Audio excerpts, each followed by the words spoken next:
Am I making you yawn? No, I was just about to start, and then all of a sudden, You're making fun of my yawn now? yeah. That's rude. You're supposed to be excited to do this, awake, not taking naps 20 minutes before. I can't help that I'm tired all the time.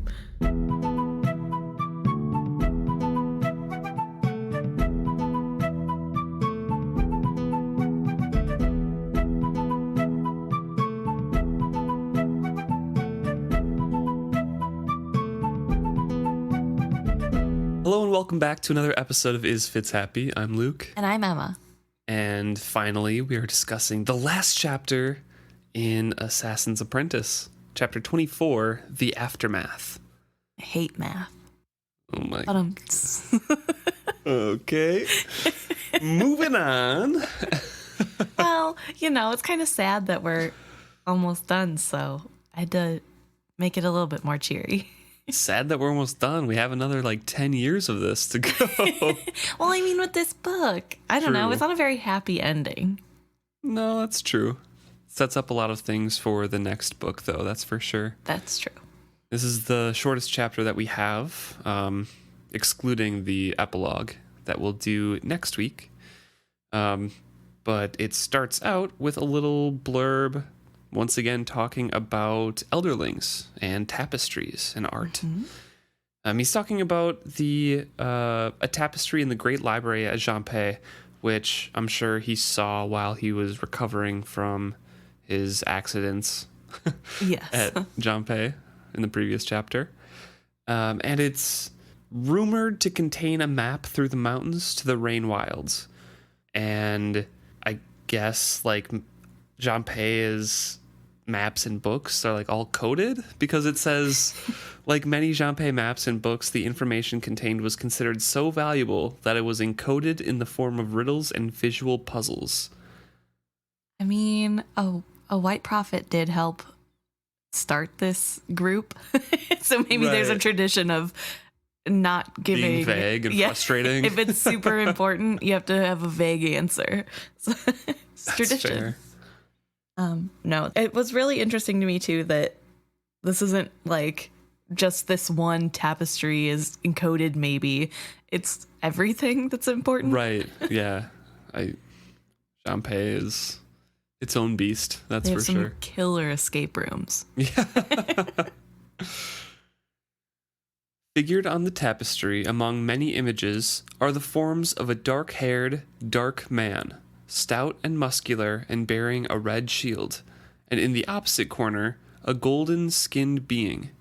The golden-skinned creature has been the victim of moths and fraying, but it is still possible to see that in the scale of the tapestry it is much larger than a human, and possibly winged.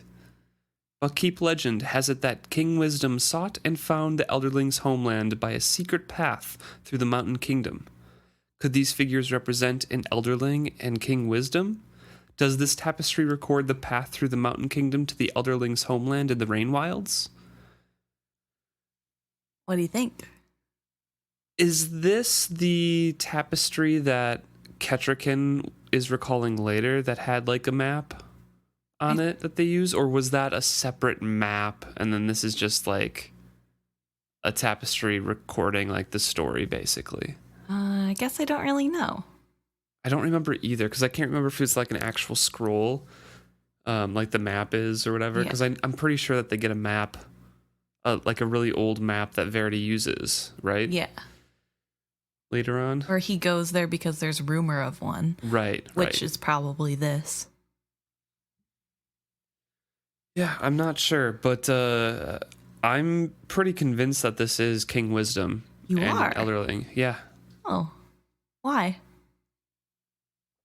Well, the description itself is a dark man, and we know that the Mountain Kingdom is very fair and pale. Right. And the only dark men that would be in that area would be from the duchies, basically. Mm. And King Wisdom went and carved his own dragon, and they have to have memories of a dragon flying over or vague things like that. Sure. So I feel like it is that. And anything from like the actual Elderling era, I think would have more depictions of actual Elderlings on them and more dragons rather than just one dark man and one winged creature. So why does he have a red shield then instead of blue? I don't know. Maybe it's a Red Ship Raider relic. Although that's a more recent thing. Mm-hmm. But I don't know. Maybe that was actually his colors back then. I guess. We don't necessarily know that Buckkeep Blue has always been the color. But I thought it was really interesting that it was a red shield specifically. Yeah, that's true. And also, would King Wisdom stop back? No, he wouldn't have been able to stop back if he made a dragon. So would he have stopped through and brought somebody from Jeanpei with him to document their journey to the Elderlings? Otherwise, how did they get the map? I think he would have stopped through on the way there, 100%. But it's not like this isn't saying like it's a map, right? Like this is... It contains a map through the mountains to the Rainwilds. Does this tapestry record the path? Because everything's like encoded and everything like that. Mm-hmm. It's not necessarily like an actual map. So one, they could have had a guide that he went to Jeanpei and like, hey, we don't really know how to survive up in these lands. We kind of need a guide. Two, I think this is more so like the story of like, oh yeah, King Wisdom stopped here. He said he was doing this and meeting the Elderlings, and then later they saw a dragon flying over that he had carved. Interesting. Okay. I didn't think this was him. I don't know. Who'd you think it was? I don't know who it is. I was thinking it could have been more of someone maybe from the Out Islands or just maybe someone who lived in one of the human villages near Kelsingra, which is ultimately where they're going. Could right? be, yeah. This maybe map is potentially leading them towards Kelsingra. Am I wrong? Or is... Yeah. No, that's I mean, right. I guess the mines are near there, right? So I was thinking that maybe the depictions were of one human that like lives in the opposite village and then one elderling to show the difference, or maybe just generic human to show the difference between human and elderling. Well, if it's an actual depiction of an elderling, that wouldn't be winged. It said potentially winged. It doesn't say that there for sure are wings, and it's beaten up by age and moths. And so I think because they can't imagine the elderlings not being mystical creatures, it would be fair to assume that potentially there were wings, or maybe they did draw the elderling with wings. It doesn't mean that they were correct in their drawing. Yeah, definitely true. But I don't know. So I was wondering if that was more just the Buckkeep way of making most things about the duchies and their kings and rather than based on real fact. I don't know. I guess the red shield really threw me. Yeah, that's true. I don't know. We will never know, probably.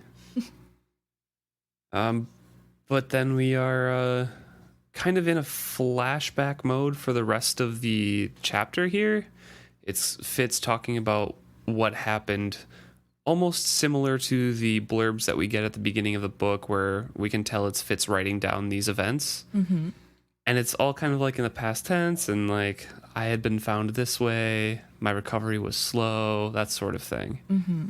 So his body is found by Zhang Kui in the spa. Which I would just like to note that he doesn't know how she could possibly have found them. Do you think it was the wit? No, I don't think so. Right after, like we talked about this before in the last chapter, in the last episode, but it says that Fitz suspects that she was to Aod as Chade was to Shrewd. And basically a spy master. I think like she had people watching them. Interesting. I don't know. Just the way she interacted last chapter with her dog, where they were able to find Fitz. And I know that like, well, that was the like way the dogs are trained. Tracking dog. Yeah, but I don't know. And it was a puppy, so if she was witted and she is as intelligent in that as before. Well, it doesn't They wouldn't. necessarily mean it's her wit partner. True. She just could be witted. And the loss of Nosy could have alerted her. But I don't know. Maybe not. Maybe that's just my hopefulness for more wit people. But it says that she brings them back and tries to heal them, and they are fairly isolated, and she heals them fairly privately. And Fitz suspects that for a while no one from Buckkeep knew where we were or if we lived. She tended them herself with the help of an old manservant, and they had a long recovery ahead of them. Mm-hmm. Both of them. Both Burrich and Fitz. Burrich and Fitz, yes.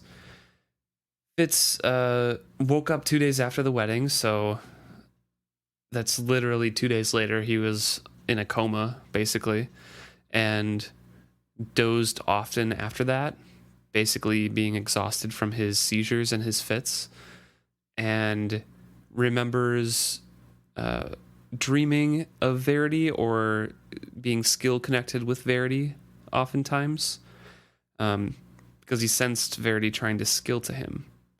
Mm-hmm. They conveyed no meaning to him, probably because he was exhausted and on the mend, and his mind couldn't really handle anything.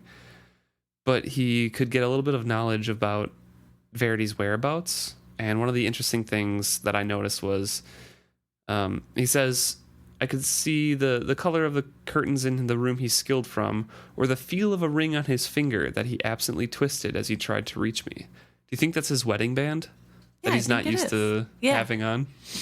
Because I don't think we necessarily hear much about him wearing jewelry before this. So, and he seems like a soldier's man, and I don't really feel like jewelry for men is big among soldiers, at least in this culture. So I think, it could. I think it's bigger than in like the United States, for example. Right.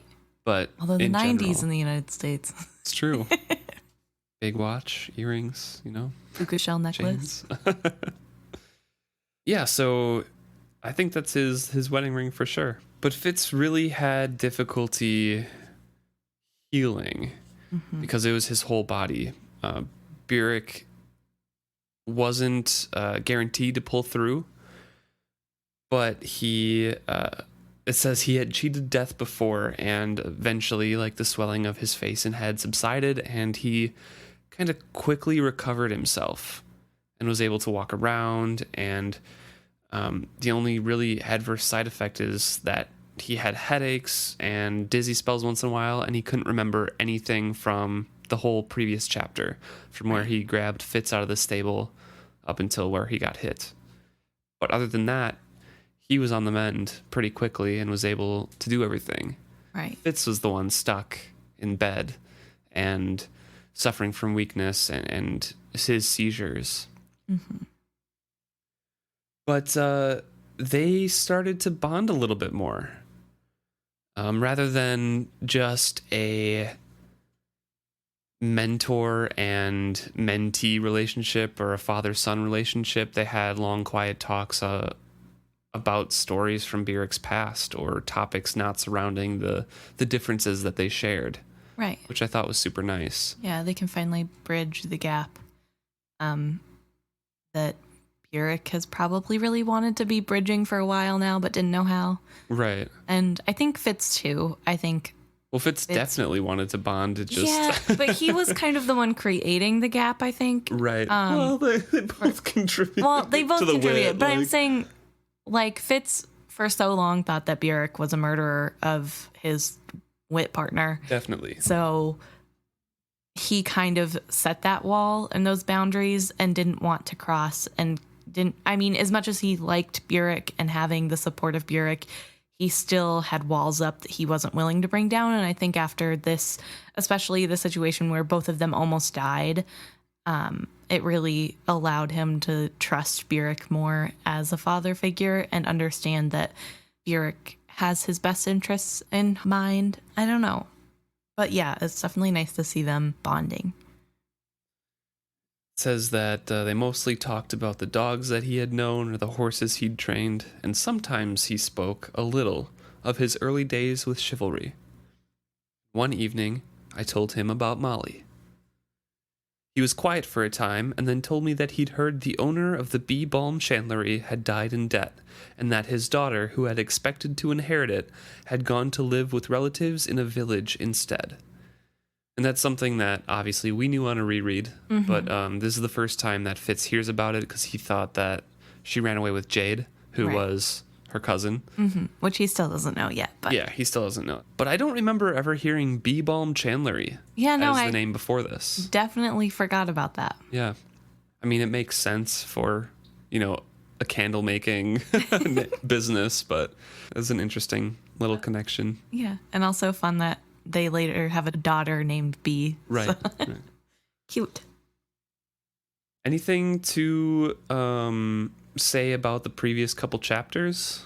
Breezing by this pretty quickly because it's kind of like not couple chapters, couple paragraphs / pages. I think it's interesting that Burrich in this conversation tells Fitz that he knows someone who would know what village Molly would go to. And Fitz is kind of shocked that he didn't mock him for liking Molly. And I just found that really interesting that he thought that Burrich would mock him over his crush. But I do like that Burrich gives the advice that Fitz should know his own mind before he sees her again. And just kind of, just because she's cute doesn't mean that you're going to end up together forever. So be really sure if you're going to pursue this. But he's still, willing to help him. Yeah. And I really like that. Takes Fitz's issues seriously. Mm-hmm. And it kind of also shows that Fitz is grown up in Burrich's mind now. Probably not fully still. I mean, he is still just a teenager, but I think it shows that he's taking him more seriously and really thinking about his future with him. And I don't know, I just noticed that. But then we move on to August. Yes. And how he never skills again. So I thought August loses cognitive ability, and my memory before this reread was that he kind of withers away as someone who isn't really a full man in Withy Woods. But we learned that after he recovered from fainting on the wedding day, he storms into Regal's room and tells him presumably exactly what Verity told him to say. And after that, Regal definitely isn't going to kill Fitz and is so sorry about his injuries. And of course he's forgiven. He promised Kettrikin. And then we see August going away. Yeah. I'm pretty sure some of his, it mentions later that some of his mental faculties do get burned away with that, his skill burning away as well. The force of everything that Verity did was too much. And I do know that he lives a short life, or a shorter life than he would have had. But it doesn't say in here anywhere, I don't believe. Right. That happens. Well, I just thought it's interesting because that is, I'm pretty sure, the description later on. But here he has enough wholeness of mind and self to go directly to Regal to tell him word for word, I'm sure, what Verity said, unless that's part of the he skilling was left over. Probably sure he was skill commanded to say that message, basically, whether Verity meant to do that or not. Right. Also, we see that John Quee is most likely coming up with these great excuses that Burrich slipped and struck his head trying to pull Fitz up from the pool that he fell in after having a seizure. Mm-hmm. Fitz doesn't think that Jade could have even come up with a better excuse for that. Yeah, and it is a good excuse. It's a good reason why they're both super injured from the bathhouses. Which is, this whole conversation here is interesting to me, and the reflection that Fitz is doing, because it's Kettrikin saying that Regal was most concerned that they recovered quickly and completely from their accidents. I don't think that she knows that Regal tried to kill Fitz and Burrich at the end. Mm-hmm. She knows that he's the one who brought the poison in for Rurisk. Right. And I don't think that she knows Fitz was then attacked like by his own brother or uncle. Sorry. I think she knows. I think she's smart enough to put two and two together. And I'm sure if not, John Quee would have let her in because she is supposed to be the next ruler. So she should know what she's going into. But maybe she doesn't. I think that was more so to show the story that they're telling everybody than her actually believing it's an accident. Yeah, it could definitely be. I don't know. I just know like a couple pages from now, it says that she pretended to believe the story that, Severance and Raud poisoned Rurisk and it wasn't the master who did it. That's so a good I feel point. like there's nothing that's saying that for this story. So just the way that those two coincide, the way that they're written, it seemed to me like Robin Hobb was kind of leading us to believe that she believed this story as well. Maybe she does. I don't know. I don't know. I feel like she's a smart, capable woman. Well, and yeah. so I trust that she could put it together, but maybe she doesn't know at this moment. And she's just, I don't know. But we then have a month of mourning for Rurisk's death. And in this, the people donate all of his belongings just out into the society. And this is when Eod himself comes and brings a simple silver ring that his son had worn and the head of the arrow that had pierced Rurisk's chest. And why do you think he gives these to Fitz? No idea.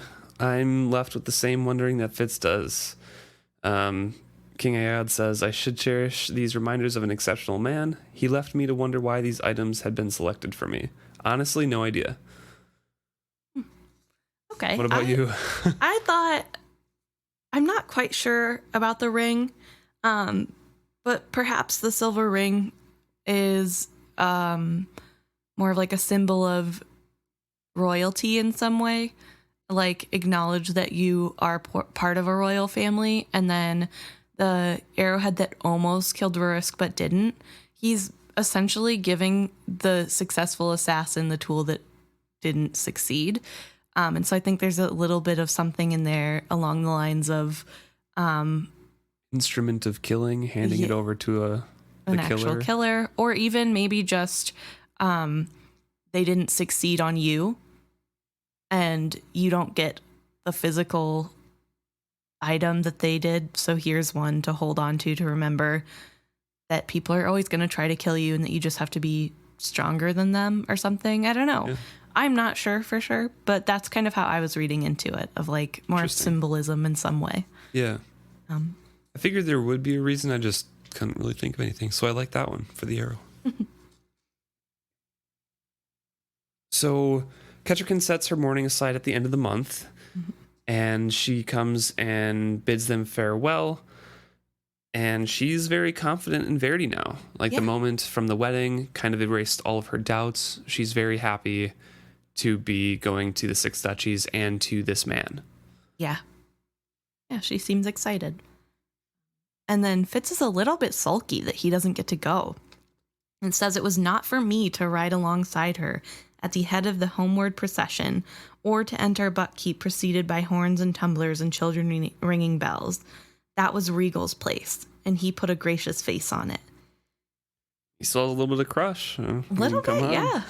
And also is super jealous that Regal gets to be next. Like, there's definitely a little bit of the like hatred for Regal still peeking through and things. I think that's also a big part of it. Yeah.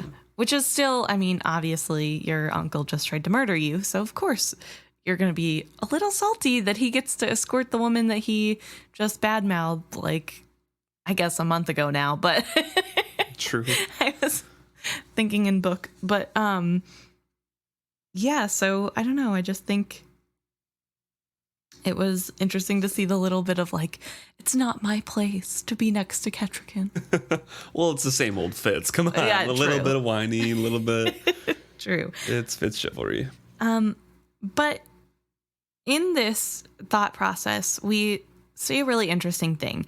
That Regal isn't going to get in trouble. Fitz doesn't think Verity ever completely forgives Regal for this action. It even says he dismissed Regal's plottings as if they were nasty, boyish tricks, and I think that cowed Regal more than any public reprimand could have. And I think this is part of the reason why last chapter was so infuriating, or the last couple chapters, I guess, because Regal is so clearly in the wrong. And the first time you read this, it's frustrating, but you also aren't really sure what's going to happen. And then you get to this part and like, it's just a boyish trick. And it's not. It's really, I think it's really goes to show how much they have this blind spot for Regal. Even if he's not necessarily the mastermind, he already got that close to murdering 2 royal people without anyone knowing. Right. So what's to say that he's not going to be able to do that again? Like, what is the thought process there of, well, if I just shame him, he'll never do it again and I don't have to forgive him. It's just, he obviously is willing to murder anyone. He doesn't care if he leaves bodies in his wake. So I don't know. I just think it's a really interesting. What would you want them to do? I guess send him away, cut him off. He could become a emissary to Chalced. Send him to Chalced in some way.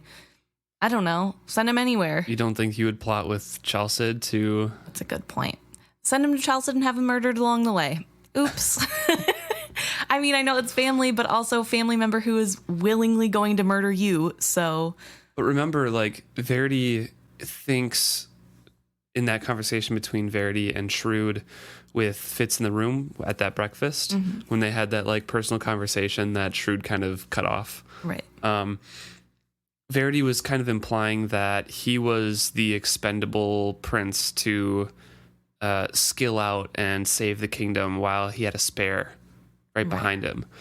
So even if Regal is terrible and has tried to kill people and stuff, during a war they can't really kill off their royal family and possible successors, in Shrewd's eyes at least, I guess. 100%, because if Verity dies and you already killed off your other son, Fitz is right there.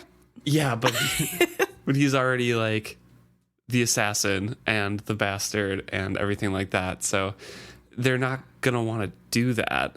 At least Shrewd isn't going to want to do that. I don't see how it's more logical to have a murderous titan who cares nothing for over half of his kingdom in power rather than someone else, like literally anyone else that is also of nobility. Like, is the bloodline that important to them?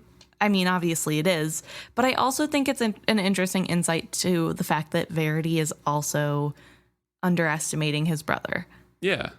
I think he was mostly under the impression that while Galen was the mastermind and a huge manipulator of Regal, I think he knew that Regal also was taking part in it. Right. But I think he was under the impression that Galen was like the actual driving force, and now that he's reprimanded and has that like blackmail over his head, he won't act, which is underestimating him, which is underestimating Regal. Yeah. I agree with. I don't know. How much do you think Shrewd knows about? I know it's mentioned later, but on this topic right now, how much do you think he knows about the Galen plot and everything like that? I don't know. It's hard to tell because I'm not sure if his mind has started wandering yet or not. It's really unclear. We know part of that is put on by the skill users sucking his energy from him and keeping his mind muddled. But just the way Chade gets in later books, I think it's probably also something that comes like a form of Alzheimer's that just comes with old age and their genetics. And he could potentially not know it all. He's probably not as sharp as he once was. Right. And he's probably starting to come to the realization that there, especially after Galen died, there are things that he doesn't know. And I think that's probably scary for him as someone who has always been the spider in the web. Right. Right. But I think he's stubborn and doesn't want to admit that there could have possibly been an assassination attempt under his nose without him knowing anything about it if he didn't.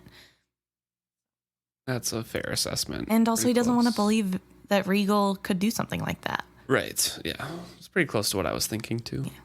Oh, my precious Regal. He's such a good person. Gross. So, like we said, the people who knew about the poisoning of Rurisk, and that he didn't die from natural causes, that poisoning was eventually blamed on Severns and Raud, because they were the ones who acquired the poison and who gave the wine directly. And this is where it says, Kettricken pretended to be convinced that it was a misplaced ambition by servants on behalf of an unknowing master. So she knows. And then later in the books, like, she falls for his tricks again, which makes me frustrated. Yeah. Anyways, like he we'll talk literally about that murdered when we your get- brother and you're gonna... Okay, sure. We'll talk about that when we get there.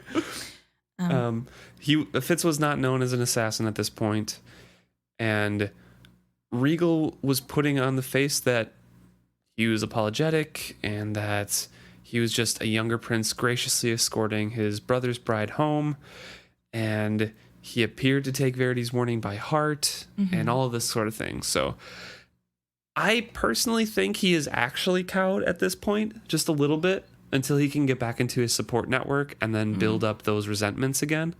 Obviously, when this immediately happens, he's still going to want revenge for his mother's supposed murder, and then I'm sure for his half-brother's murder and all of this other things, and that's going to build up and he's going to continue plotting. But I think immediately after this, he's like, I can't risk doing anything else for the moment. Yeah. Yeah, I don't think he's cowed. I think he's angry and just putting on a show because he's definitely a good actor. Someone as dramatic as him, it's got to have a flair for the arts. But Fitz is still, like, we come back to Fitz's recovery, and he can't focus his mind on anything. He should be trying to learn how Jonqui's helping him heal, but he can't do anything. He can't concentrate. He's wheeled to the library once in a while, but his eyes get tired too fast. So he spends most of his days thinking.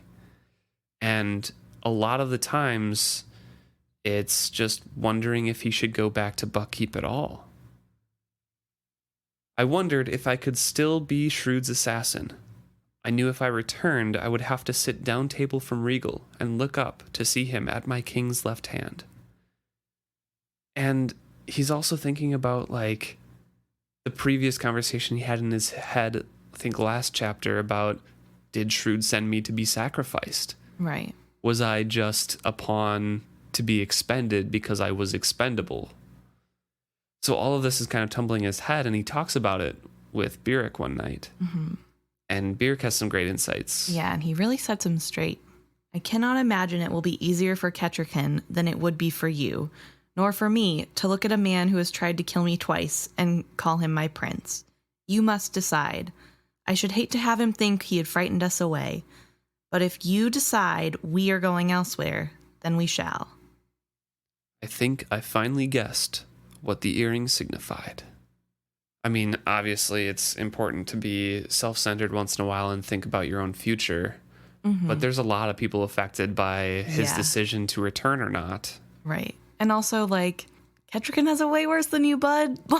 Like, she's literally sitting next to the guy who murdered her brother, successfully murdered her brother. Yeah, he tried to kill you and your family, but at least he didn't succeed. Like, True. but I also don't like the line, I think I finally guessed what the earring signified. No? I don't like this idea that the only reason Burrich is being nice or pledging to follow Fitz is because he's suddenly wearing this earring.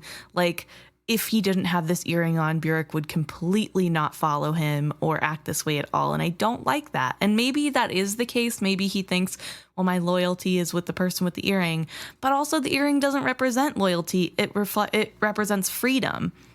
And maybe it represented something else between Burrich and chivalry, but I don't like this idea that just because Fitz is wearing an earring that Burrich gave his dad, that all of a sudden Burrich is his manservant or something now. You know, like that he's always going to bow to Fitz's will. And I feel like that's the way Fitz is thinking of it and the way it's kind of presented in this book.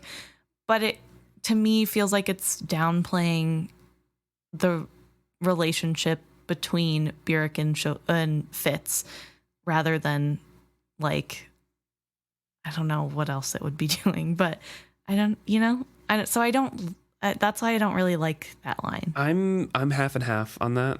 I mean, I don't think it's fully black and white in Fitz's mind, like what you're saying. I think he knows, I mean, probably barely because it's Fitz, that Burrich cares for him.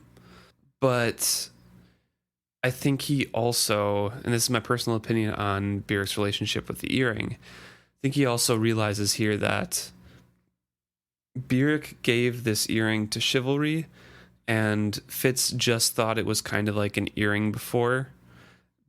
Okay. But with this, like, I will follow you kind of thing, he realizes that there's more significance attached to it than just that. The only thing that Fitz knew before this was that Patience gave him this earring, and it was Chivalry's old earring. And then Burrich's like, oh, she shouldn't have done that. And now with, like, this new line of, like, hey, we'll go together wherever you decide to go, Fitz is realizing from a first, like, outward shown affection of, like, promising to help Fitz no matter what he chooses, that there is a big significance in having this earring. He knew there was something weird about it before, but I think, like, both of those are mingling now. Not necessarily 100% I will follow whoever has this earring, because that's not the case. But Fitz is realizing that, you know, there is depth to Burrich's feelings for me and depth to his feelings for my father that meant a lot to him. And with all of those together, he does want to care for me. I thought this line was specifically more of just like a young teenager putting together that people can care for him, I guess, and putting it into his own words of how he could realize what was happening. I can see how you could read it that way, but I think it's in my reading of it, it feels more like it's not about me, it's the earring.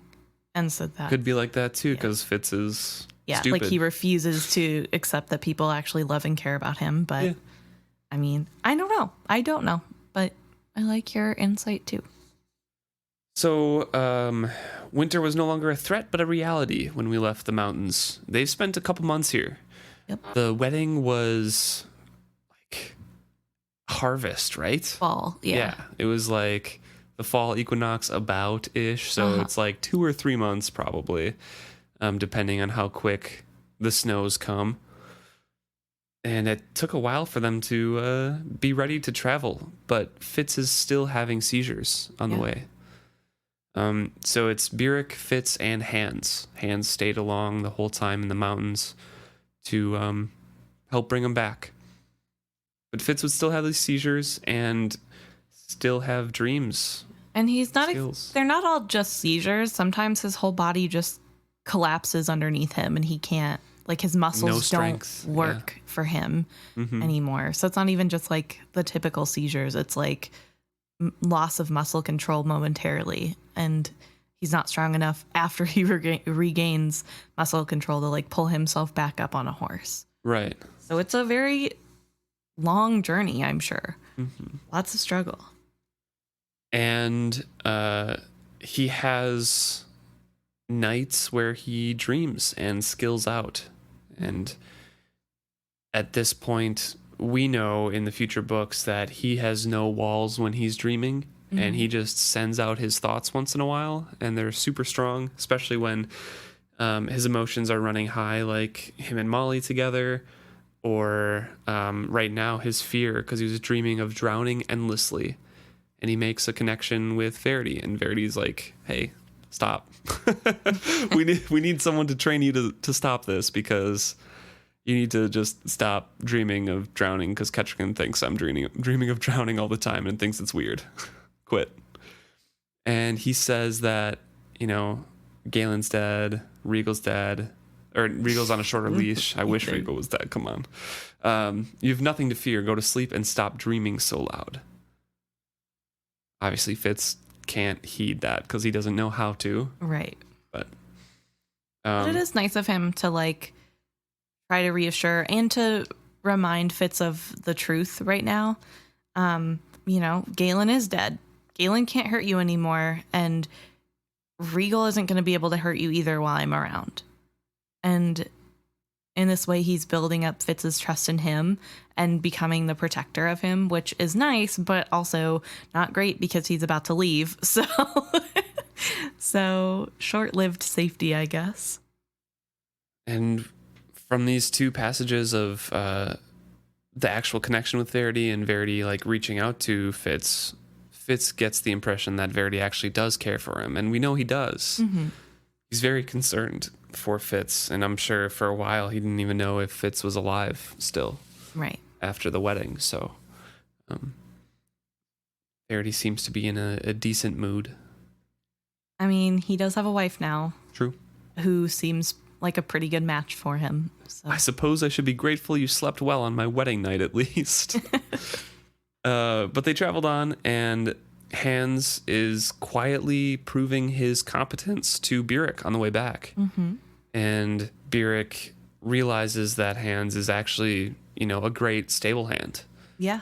He's good at what he does, and they build up a rapport and a friendship that leaves Fitz lonely again. Yeah, which Fitz has this problem of mistaking other people having friends for them no longer having love for him. Yep. I wrote that down too. As if there's only room in people's hearts for a certain number of people, and he's the first one they would cast out. Mm-hmm. Which I think is silly, but also understandable. Yeah, you said it before that the reason he probably is attracted to lupine or companions like dogs or wolves or whatever mm-hmm. is because of the dog loyalty. Mm-hmm. We've seen it with Leon and with Nosy now, how they have that specific bond with one person mm-hmm. and they are only for that one person. Right. How Leon is hunting with Fitz, but he's like, I'd rather Verity was here. Yeah. These dead birds aren't for you. Yeah. And Fitz has that with people. Right. For sure. Which is interesting because he does have more than one friend at a time. So he should be able to understand the concept that other people can also do that. But I think you're right. I think the dog mentality really hinders him. Yeah. He has I've noticed he has to be quote unquote bonded to one person mm-hmm. all the time. So first of all, it was Nosy, then he attached to Burrich for a while and Shade and Smithy and Galen and Molly. All these people take up prominent sections of his time mm-hmm. and he kind of focuses all of his energy to there. And then eventually Night Eyes, sometimes it's the Fool, after Tawny Man or the later stages of Tawny Man. Then it's Molly again after that. And then eventually B in the last trilogy. Yeah. All of these people, he kind of shifts his whole focus. How it reminds me of his passages when talking about Shade. How Fitz notices that Shade can be thinking about one thing, and doing one thing and be kind of distracted and then set all of that aside and focus all of his attention on this one task, on talking to Fitz or something. Mm-hmm. Fitz kind of does that at all points. He doesn't really have a peripheral, wide-reaching grasp of friendships or focus on people. It's you now. Yeah. Fitz attaches to Molly even through the birth of his daughter and is just kind of focused on Molly, kind of ignores B. Yeah. And then when Molly passes away, he has to readjust himself, but kind of then shifts trying to focus on B again. He attaches to one person, I've noticed. Yeah, that's actually a really good thing to point out. I guess I knew that on some level, but not like consciously. I wasn't consciously aware of it. And of course, like you mentioned before, he does have other people he is friends with and is attached to, and like he can speak with Chade and Burrich at the same different times when they're training and stuff and be friendly, but most of the time he loves Chade because he's feuding with Burrich at the time, or like the other way around. Like, Chade is gone for months and Burrich is there teaching him and he's comfortable in the stables. Like it's kind of switches. Yeah. Like Leon, he's still hanging out with the person. He just wishes it was the other person. Exactly. Interesting. No, so I thought that was like your callback to the analogy between why he was attracted to like dogs or wolves all the time kind of got me thinking about that. Yeah. So then it moves on to speaking about Galen's death and how it's considered a tragic thing in Buckkeep, and those who had known him least spoke most kindly about him. Yeah, so they called it heart failure. People wanted to name a warship after him, but Verity literally didn't respond to that and kind of ignored it, and the topic got dropped eventually. Yeah, but his body was sent back to Pharaoh with all honors. Yep. So he couldn't just be, shoved off the cliff. right. Into the water. He was the skill master. He was. Yeah. So they have to keep up appearance, which I bet Verity was a little mad about. Like, maybe he was okay with it because on the whole, like the greater good for the people. He was bred into the royal family as a prince. Like, I'm sure he knows, like, you have to. He was raised by Shrewd. Like, he knows some of these things. But this is where it says, if Shrewd suspected anything of what had gone on between Verity and Galen, he kept it well hidden. Neither he nor even Chade ever mentioned it to me. Mm-hmm. So, yeah, I really don't know. Like, I feel like Chade would have something to say. So if Chade doesn't understand the skill at all, though. That's true. Which stuck out to me. I was thinking about that, too. I'm like, if Shrewd knew, Chade would probably ask for details about this thing, because Shrewd probably wouldn't know the specific details. Mm-hmm. But Chade doesn't know enough to ask the questions. Right. That's a good point. Because I doubt Fitz even knows, like, what happened. And Fitz did have a really negative reaction the last time he tried to talk about the skill with him. Yeah. And said it's not for bastards like us. Yep. So I guess that could stop him from asking any questions he might have. I still don't know if, like, Shrewd and, by extension, Chade are fully aware of what happened. Probably not. But, like, if they do, like, that could be a reason why it's never brought up. That's true. But, the loss of the Skillmaster was a big thing, especially in the eyes of, like, the people and training more coteries, because the defense of, the Six Duchies is the focus of everyone at this point. Right. But Verity's not even going to consider anybody from the coterie that Galen trained. Yeah. Specifically, it names Serene and then the rest of the coterie. I'm guessing because she was the next powerful / couldn't be favorite because Galen hates women. Right. But she was the oldest. She was like mid-20s when they started. That's true. So do you think... And she could have excelled or been the favorite among the rest of the people in the coterie. But they all kind of fall in line with Galen's way of thinking. So you would think that they would also, all the guys would also hate women, and the women would hate themselves for being women. True. So I don't know. I feel like that's more of like acknowledging that she's definitely the most powerful in the group, but maybe not the next line. Although she does take over, I think. Yeah, I think she does pretty much take over. I feel like with Serene, Galen, yes, hates women, but Serene changed herself so drastically from that first day of being reprimanded and strived so hard to be someone exemplary for Galen to praise that she excelled beyond the other people. Right. Well, I don't doubt that she's a good skill user. Yeah. I just don't think that even if she was the best out of everyone by a long shot, she would be picked as the next in line. They took August. Yeah. He doesn't like women. He's not going to name Serene as his successor. I think that's more maybe it was the group deciding, well, Serene's the most talented. Right. But I also find that odd because they all look down so harshly on Fitz. So because he's a bastard, which none of them necessarily cared that much about before. So I don't know. Um, but we have a really interesting paragraph here talking about Fitz's loyalties. Mm-hmm. It says he's never found out if Shrewd had given me over to Regal. I never asked him, nor even mentioned my suspicions to Chade. I suppose I didn't want to know. I tried not to let it affect my loyalties, but in my heart, when I said my king, I meant Verity.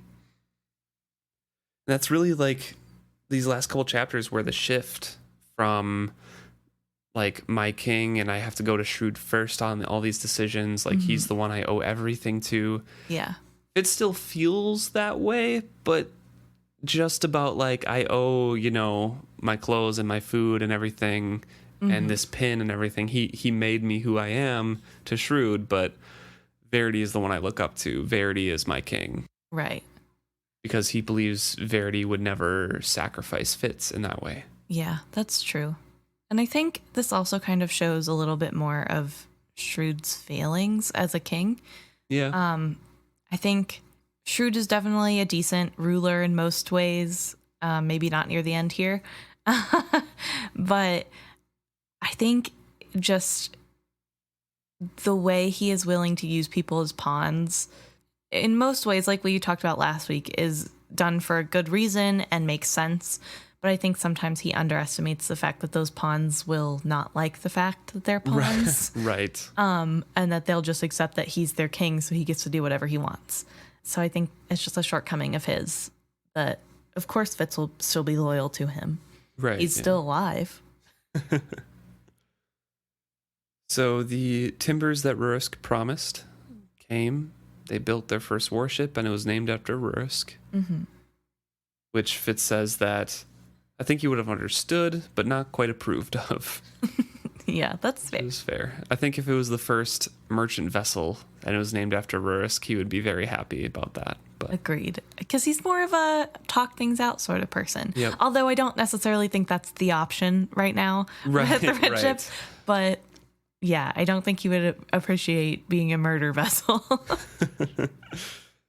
Yeah, he's still from the Mountain Kingdom. He still appreciates the life and everything. Mm-hmm. But it says that King Shrewd's plan had succeeded, and that's true. The wedding brought new hope to the people. The wedding, gave something for the folk to look to and see, like, the countries moving forward. People loved Ketchikan coming in. She captured their imagination because her brother died on her wedding night, and she still went through with it. Yep. And her unmistakable admiration for her new husband made Verity a romantic hero even to his own folk. And I kind of like that. Because I definitely think that this shows Fitz and his meddling with the circle of life again. And this is helping kind of undo a lot of the rumors that Regal and his mother have spread about Verity. Right, and yeah. his lack of ability of being a people person. Because he has this beautiful young wife who loves him so much, he can't be that bad. Because she's really cool. So True.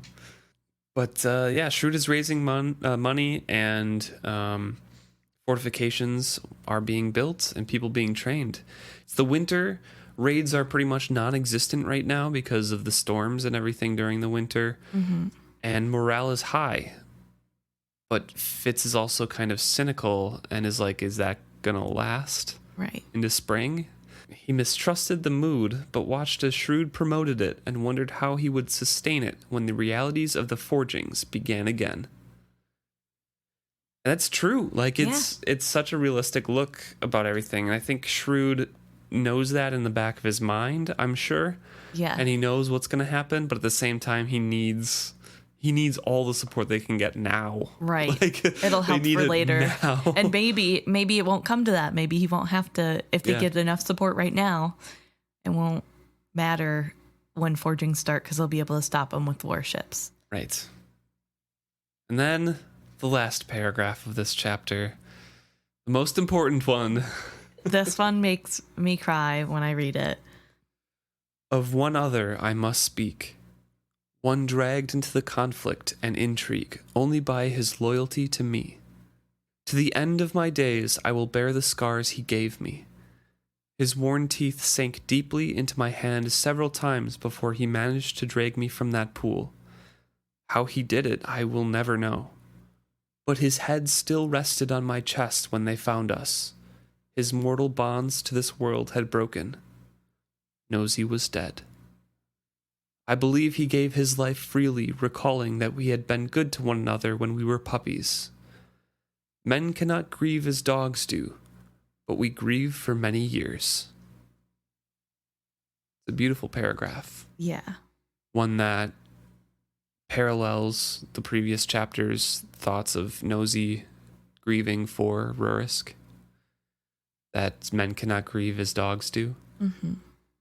And also recalling the specific words, mortal bonds being broken, as I believe another hint of evidence towards that Nosy gave his life and his strength to Fitz when he needed it so Fitz could live. Yeah. And send that skill strength to Verity. Yeah. Just shows that he's a real good pup. Say it again, say it a million times. Doesn't change the fact that Nosy is a great pup. That ends our read of Assassin's Apprentice. Next week we will do the epilogue. Mm-hmm. It's only one page. But we also want to discuss the book as a whole. Right. So if you guys have any topics or questions for us, things that you think we might have missed, things that you want us to go deeper on or get our thoughts on, anything about, the series in general, we'll try to take some of the best topics and the best questions and things like that and compile them and try to go through some of those. Yeah. And just have a special episode. Yeah. Yeah. We're almost to book 2. Yeah. Wow. That's crazy. It feels like we just started reading this book yesterday. So thank you so much for joining us for the whole podcast so far. And thank you so much for tuning in to this episode. Please reach out to us. You can email us directly at isfitshappy@gmail.com or DM us or message us or comment on any of our posts on Facebook, Instagram, or Twitter at isfitshappy. Rate and review us on any of your favorite podcast apps. We'd love to hear feedback from you guys, how we can improve, how well we're doing, that sort of thing. And yeah, reach out to us with anything that you guys want us to discuss. We'll try to do our best. Yeah.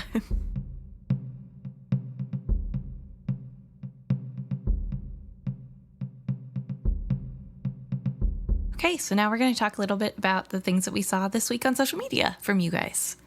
So first, I want to start with the great comment by Irene on Facebook from our previous episode.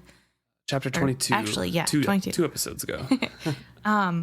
But Irene talks about their hatred for Regal and how it reached the top in 22. True. And wants to know how it's possible that he's not getting punished or executed for his treason. And just how this reread really makes them feel even more outraged than the first time. And also that they don't like Shrewd very much. And they never really did. And I really love that take, first of all, because also I am so mad that Regal gets away with everything.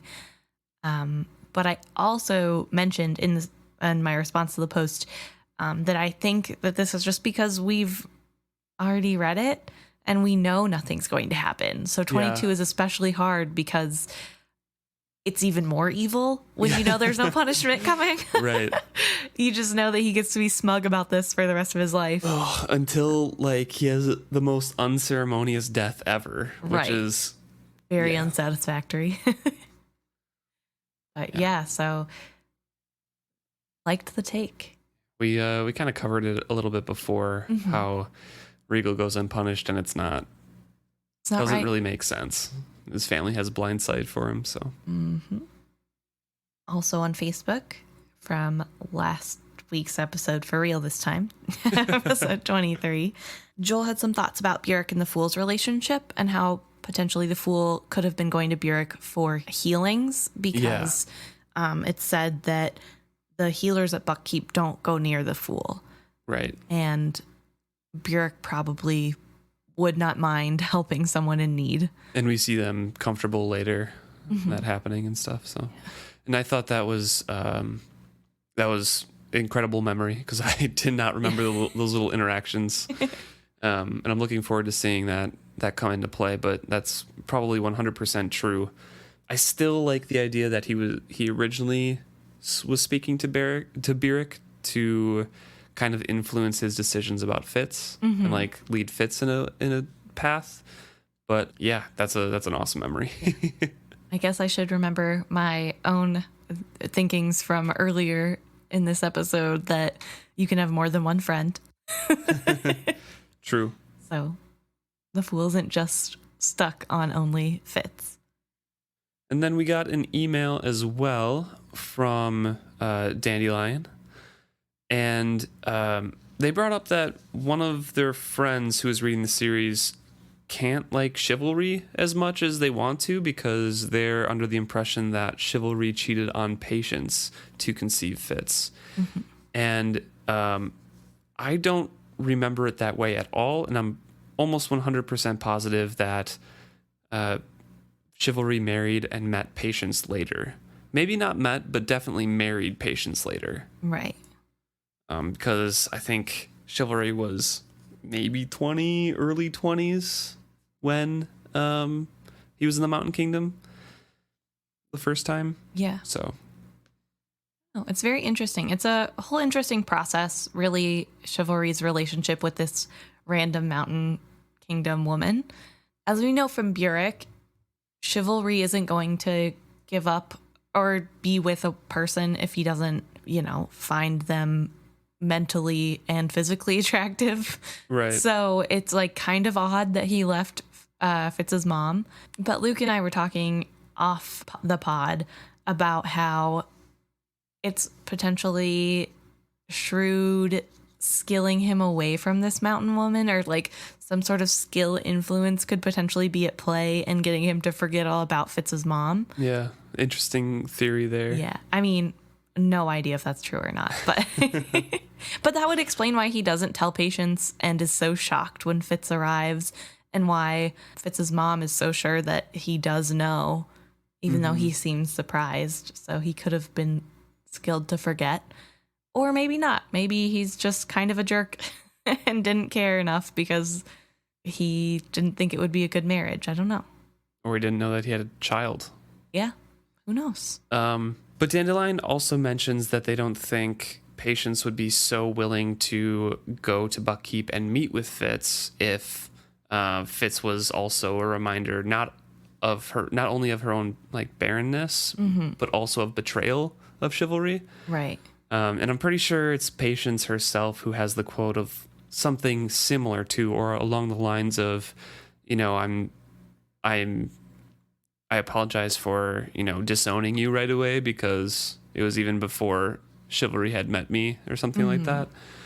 So, I'm pretty sure that it was before Patience even came into the picture. Dandelion is maybe thinking that Burrich might have been talking to her at that point, but we don't really know the timeline that well. Yeah. It's really hard to tell. We don't know enough about chivalry to really know everything that's going on at this point. And maybe we're just being overly optimistic that chivalry wouldn't do something like that from the reputation of his that we know.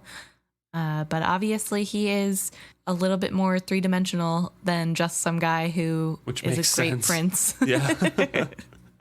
So he could have, But it's definitely something we'll have to look out for more to see if there's any more hints to let us know for sure one way or the other, and to see if Patience, what that line really is that Patience says about asking for forgiveness from Fitz.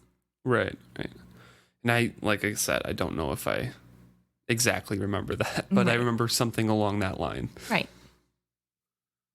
We also got a really interesting theory about how Shrewd lost his skill abilities on Instagram from AshleyRee27. They wondered if Shrewd lost his ability through a combination of overuse/old age and leeching from Will, although we're not really sure when that starts. Right. And then also that Shrewd could have been given medication from Jade like elf bark, which would have dulled his ability to skill. So maybe all of these together helped in losing his abilities. And I had never even thought about the fact that maybe he was drinking elf bark tea. I liked that as well, quite a bit. But yeah, maybe old age does just dampen the ability. I don't think it does, because don't we hear that like the more you use it, the stronger it gets all the time? That's true. So he must have done either something drastic or just not used it. Yeah, that's true. But elf bark I do like. Yes, because that's an outside factor that could that could definitely, like, they don't know. They just know it. His growth and everything, yeah. It's just a medicine to them. Mm-hmm. Which is also interesting because he was taught by a real skill master or mistress. So wouldn't he know? But then you'd think so. Maybe not, because he also doesn't know or he isn't protecting himself from Will's attacks. And Verity doesn't seem to know that elf bark will kill the skill ability, and he was taught by the real skill mistress. Only for a few years though before she passed away. True. But also, if it was in the scrolls and Galen knew it, wouldn't he have been feeding elf bark to people to make sure that he didn't have to teach them or something? True, but yeah, I don't know. You'd think he would use that that knowledge to his advantage against Fitz. Mm-hmm. But I don't know. Maybe he just didn't study hard enough. Also, elf bark seems like a really slow poisoning of the skill ability. And maybe it just was never brought up in Shrewd's training. Like, the skill mistress knew, but she didn't have a reason to bring it up because it wasn't used as a medicine for anything at that point. And because we know Jade likes experimenting. He's basically an apothecary person, or that's not what they're called. He runs an apothecary for the royals behind the scenes. But so maybe he's just experimenting with drugs that weren't around for the skill mistress to advise against. Right. We don't know. I'm wondering, like, since this was Shrewd was trained during King Bounty's reign, obviously, because that was his father. Felicity was the skill mistress. I'm wondering, since at the end of King Bounty's reign, they kind of stopped training royal bastards. Mm-hmm. I'm wondering how much of the training on the princes was actually going on. Like, were they tapering off, like, oh, you only need enough knowledge to do really basic things, and that's it?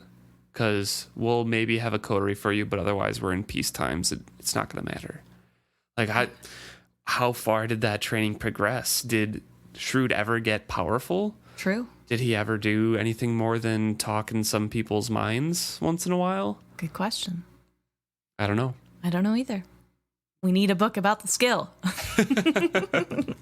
But, finally, I want to end up with saying thank you to Aunt Apostolakis. I'm sorry that I butchered that. For just giving us a really nice message on one of our posts. It made my day. And we just like hearing the nice things you guys have to say about us sometimes. It's always really nice to hear that you guys like our stuff. So thank you to everyone who has written in, whether that was a compliment or questions or just point of view from questions that we had that we didn't know the answer to. It's always fun to see your guys' thought processes too.